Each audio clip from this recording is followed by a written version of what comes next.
the flatbed build series where we are building a steel flatbed for our 2016 Ford F-150. In the last video, we removed the bed. That was one of the hardest parts of the whole entire build.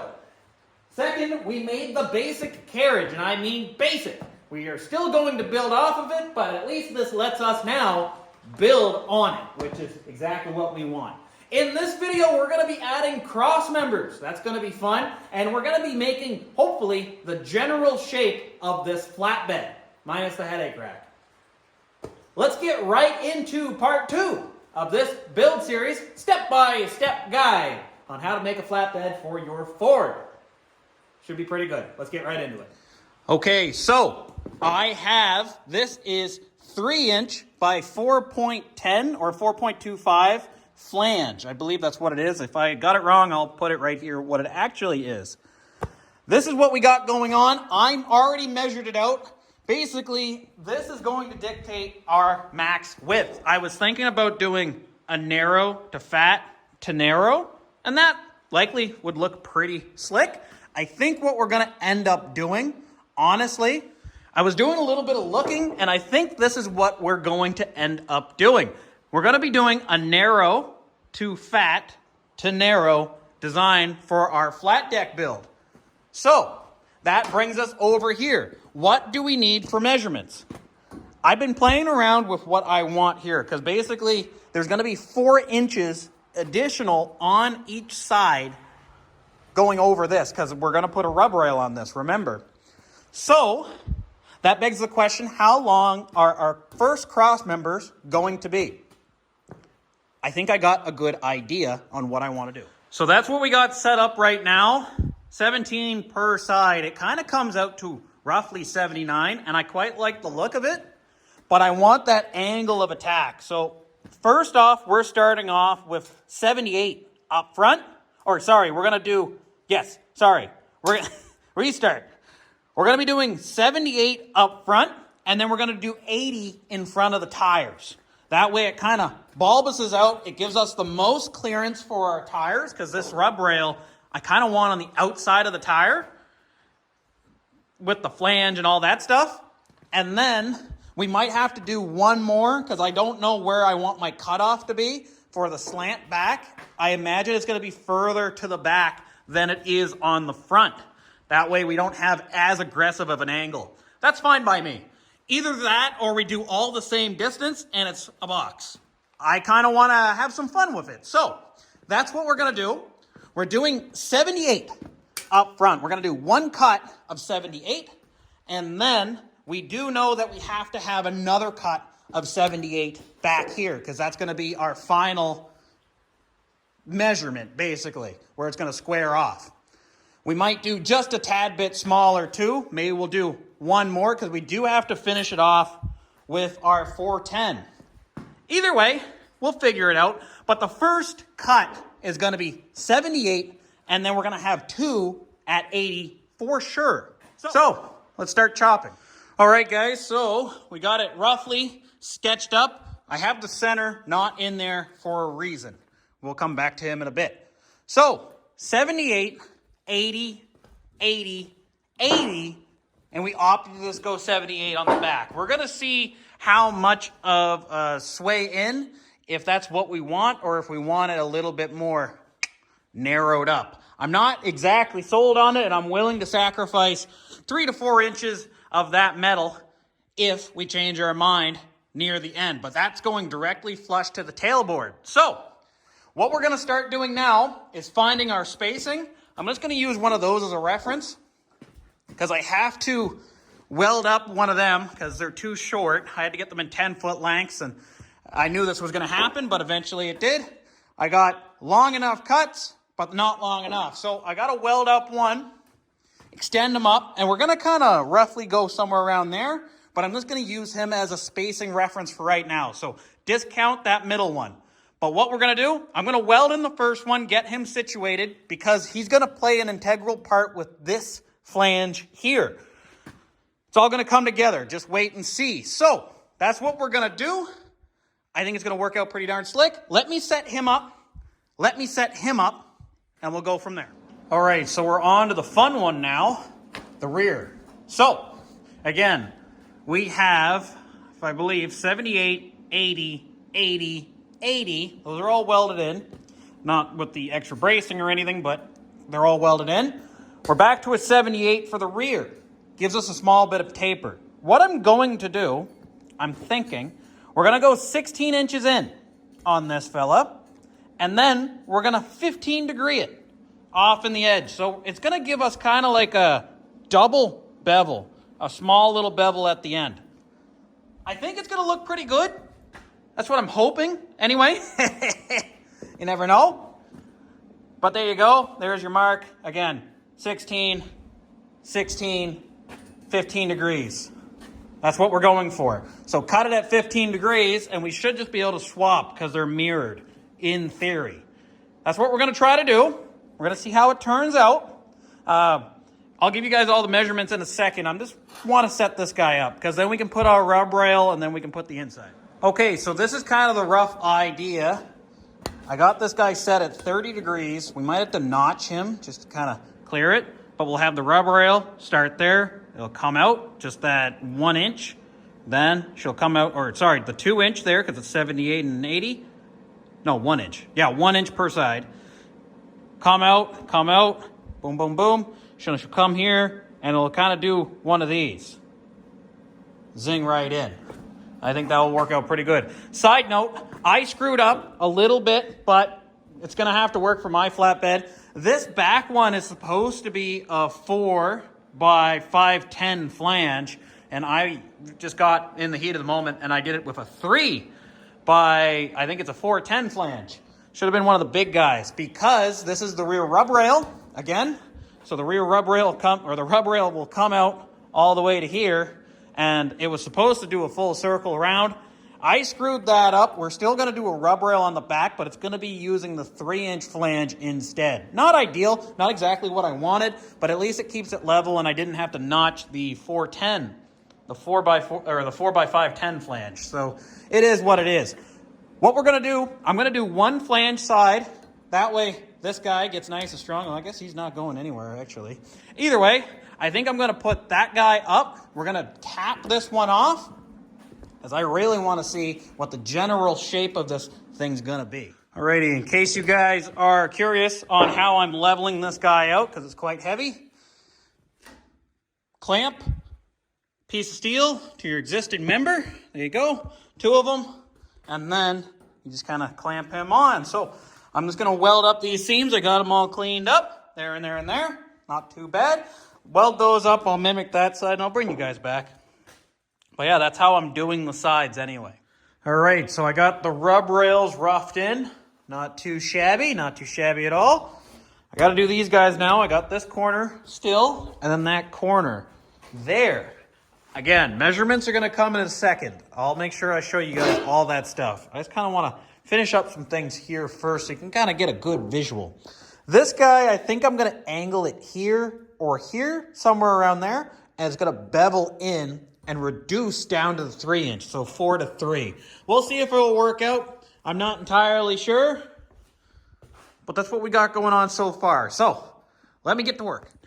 Okay, so after some thinking, I did a screw up on this end here. You can keep using the old measurement. I believe it was 78 inches. That's fine. It's the bevels that I messed up on. So I have to kind of dynamically go ahead and fix what ended up going wrong. I have 2 choices. One, continue this off, but this angle's not going to be right to that. It's never going to be the same. It'll be quite the mess. So my idea is to square this off. Now, cut the piece that I welded. We're going to get rid of that. I have 2 choices. Either I can curl this in and we can have the 4-inch channel meet the 3-inch channel here, which might not look too shabby at all. Gives us strong rub rail all the way through. Might just do that. Or simplicity-wise, I can simply have my 3-inch channel butt up to my 4-inch channel here.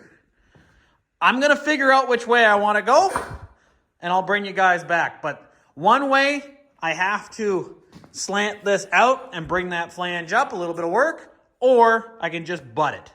I'm going to figure it out. I think I'm going for the easier route of just this guy and straight shot instead of a dynamic corner. I think that will work out pretty darn slick. Either way, I'll bring you guys back in a second. All right, so that's what I ended up doing. Basically the same idea as what I had originally. I just couldn't go ahead and make the straight just because I thought that was too boring. And you know what? It kind of follows the contour of the truck a little bit. It adds headache down the road, don't get me wrong, because it's making this back end a little bit more complex than what I was bartering into, but that's okay. So now I'm not done with the measurements yet. I'll give them to you in a second. All I'm going to do is just follow this angle and cut this guy and this guy. Then we'll have our true bed. Pretty exciting, honestly. That will be the actual contour of what it's going to be. All right, so this is what we got so far. Not too shabby.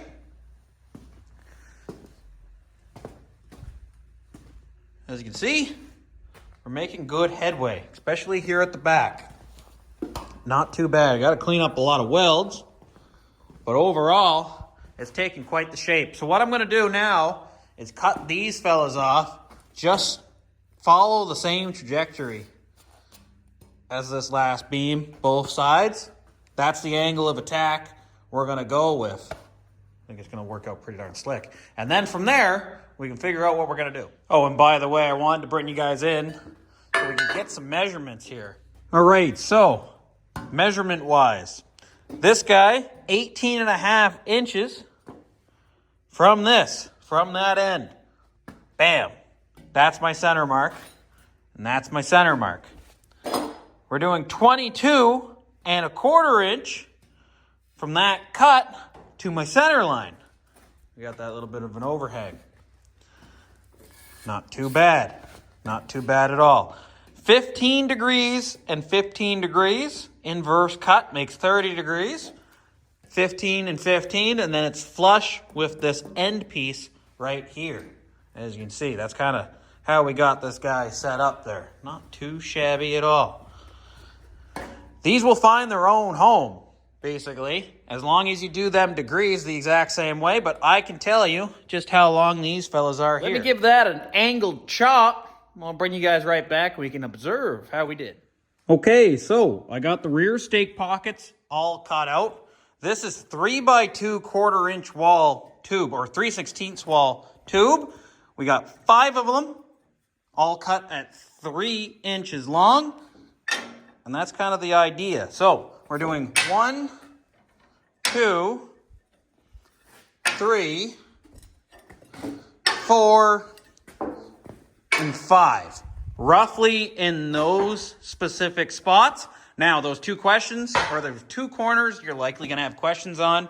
Why not here, or here, or here?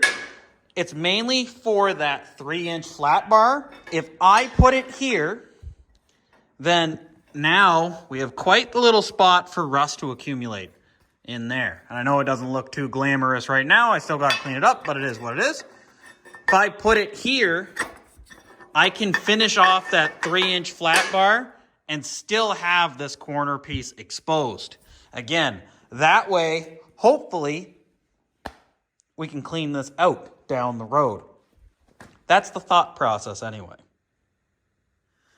Okay, so I have this side stake pockets done up, but we are running into a snag, and it has to do with this wheel well arch. See, we have limited material. This is what we have left for our 3-inch channel and 4-inch channel. We got tons of tube left, but I don't want to use a lot of tube on this build. And we still have our full sheet of 3/16 plate.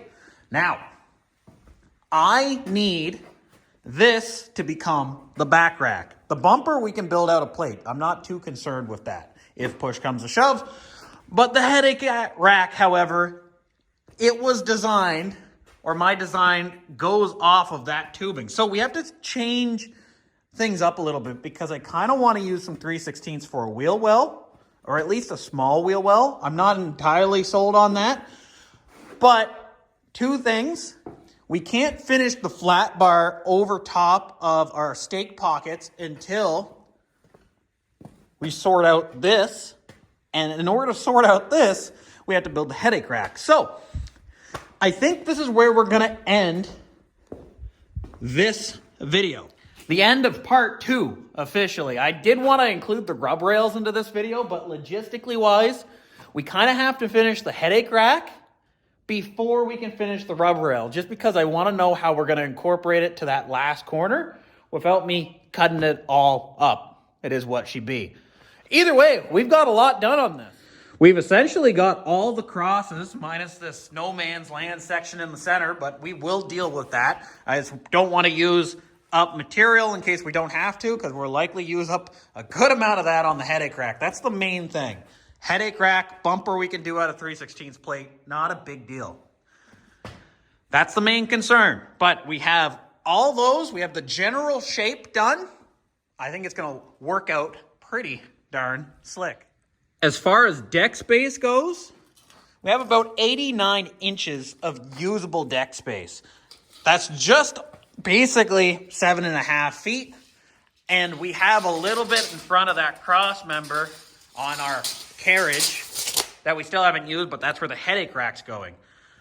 So, not too bad. And then I believe, see if I can do this one-handed here. Get over there. And we still have to add our rub rail, so we're going to increase it by at least 2.25 per side. 83 inches long. We're not doing too bad. We're just shy a square, honestly. And that's going to work out some good. We're going to have a lot of room, a lot of real estate for us to use off. I hope you guys enjoyed this video, part 1, part 2 of the actual build, and then we have the 2 precursor videos kind of explaining my methodology to what was going on. Either way, next video is the headache rack. We're going to tackle that almost to completion, mainly because I got to get the headache rack to get the rub rail done, and then we can figure out what we have left or what we got to buy for our rear bumper, because I don't know how complex we're going to go yet, but ideally, we make it, and we make it that we're proud of it, if you know what I mean. Either way, I hope you guys enjoyed. I will catch you guys very soon in the next video for this flatbed build.